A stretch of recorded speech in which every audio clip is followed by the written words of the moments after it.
All right, welcome to the Explainer. Today we are jumping straight into what is honestly a pretty radical premise. We're going to unpack a deeply structured theoretical debate between a human advocate for a brand new economic framework, Thomas D. Wolfgram, and the AI, Grok. Together, they're hashing out this visionary, though highly contested proposal that tries to bridge early childhood development directly with macroeconomic policy. So, here is the big question. I want you to think about this for a second. Could a kindergartner's education actually reduce the national debt? It sounds kind of out there, right? But if you've ever wondered how on earth we could tackle the national deficit without just raising everyone's taxes, this explainer is going to walk you through the exact blueprint of a proposal that argues it is theoretically possible. It's all about transforming early human development into hard, monetizable assets. Okay, here's our agenda for today. First, we'll cover the brain gold concept. Second, George Gilder's knowledge economy. Third, a private sector blueprint. Fourth, the USAValuesDebitBond. And finally, we'll get into the Federal Reserve debate. Let's dive right into Section 1, the brain gold concept and how it monetizes human potential. Look, science tells us that by age 6, a massive 90% of a child's brain architecture, all those crucial synaptic connections and networks, is already established. But what if we looked at that biology through a purely financial lens? The brain gold concept argues that these early neural developments shouldn't just be viewed as nice, fuzzy educational milestones. Instead, they should be treated as a high-value, irreversible real asset. In this view, that biological foundation is a tangible form of wealth that can literally underpin monetary value. Now, you might be wondering, how do you actually mine this brain gold? Well, not with textbooks. It's done with consistent, positive expectations.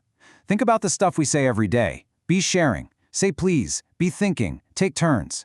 By relentlessly integrating these 10 core messages during that critical 0 to 6 age window, children build the foundational soft assets of emotional intelligence and self-regulation. So, in this framework, we aren't just talking about good manners, right? We're talking about the neural networks that form a hard, quantifiable asset class. Moving on to Section 2, let's look at George Gilder's knowledge economy and the philosophy of wealth behind all this.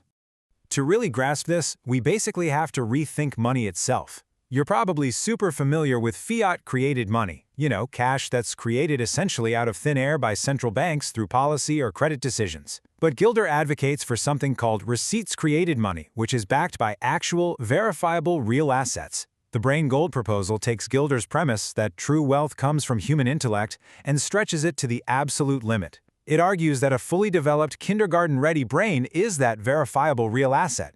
Therefore, investing in that brain creates real value that should act as the receipt backing our currency rather than relying on fiat manipulation.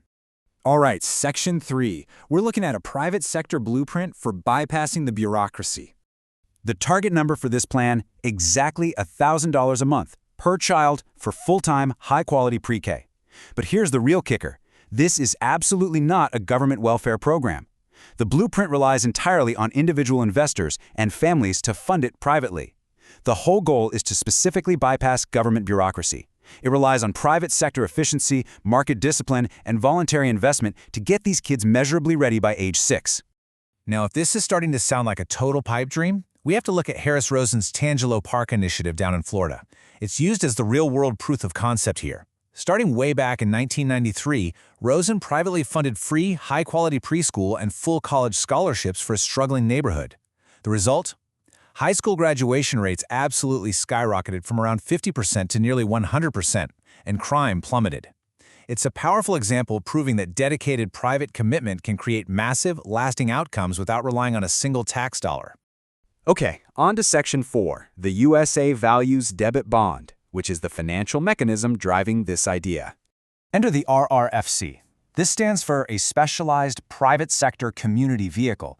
Think of them as the ground-level operators taking on the initial risk. They organize the private funding, they deliver the actual early childhood framework, and once the children hit age 6 with those proven brain gold soft assets, the RRFC packages that newly created human capital into a financial instrument. They call it the USAValuesDebitBond. Let's walk through the exact roadmap of how a kindergartner's education gets all the way to the U.S. Treasury. Step 1. Private investors fund the education. Step 2. The RRFC creates the USAValuesDebitBond based on the value of that ready-to-learn child. Step 3, and this is where things get really controversial, the Federal Reserve steps in and purchases this bond. Finally, Step 4, the Fed gifts this asset to the Treasury where it's recorded at market value to effectively reduce the national deficit. Which brings us to Section 5, the Federal Reserve debate. This is where vision goes head-to-head with reality. And right here is exactly where the grand vision collides with strict institutional reality. On side A, the proposal demands what it calls a Fed Next paradigm shift.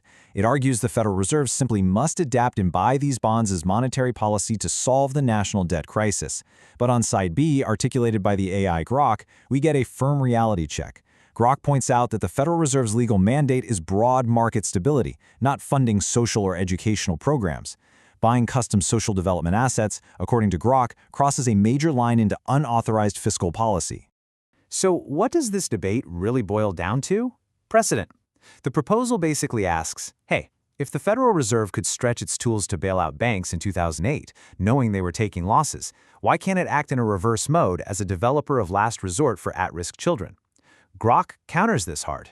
The AI points out that the 2008 actions, while super aggressive, were broad market interventions designed to stop a total financial collapse. They weren't targeted funding for bespoke social programs. Grok argues that for the Fed to buy brain gold assets, it would literally be illegally monetizing government spending. Because of this massive institutional roadblock, the risk here is off the charts. Private investors are essentially being asked to make a 15-year speculative bet. They have to foot the bill while waiting and hoping for an unprecedented political and regulatory Fed next shift to actually happen. If the Fed never changes its rules, well, these bonds just stack up on the RFC's balance sheet, and the whole thing has to rely entirely on its primary educational mission to survive. Now, Grok isn't just stubbornly saying no. The AI actually offers some realistic workarounds to scale this model without breaking monetary laws. Things like passing congressional legislation for block grants or utilizing social impact bonds where private entities get paid for measurable readiness outcomes. It also suggests performance-based public contracts or targeted tax incentives. These alternatives keep the funding within legitimate fiscal channels while still preserving the private sector's agility. But, despite this fierce financial dispute over the mechanics, both sides ultimately align on a really profound truth captured perfectly by George Gilder. Capitalism begins with giving. Both the visionary proposal and the AI completely agree that voluntary private sector investment in the first 6 years of a child's life is literally one of the highest leverage acts possible. Creating human capital through grace, courtesy, and early education has transformative power. Which leaves us with this final, provocative thought to take away from our explainer today. We've seen the mechanics, the philosophy, and the intense institutional pushback. But at the very heart of all this is a fundamental question about how we value human potential. Should human capital and early childhood development be directly monetized to pay down the national debt? It's a fascinating question that challenges our definitions of wealth, policy, and our ultimate priorities for the future. Thanks for exploring this debate with me today, and as always, keep questioning the systems around you.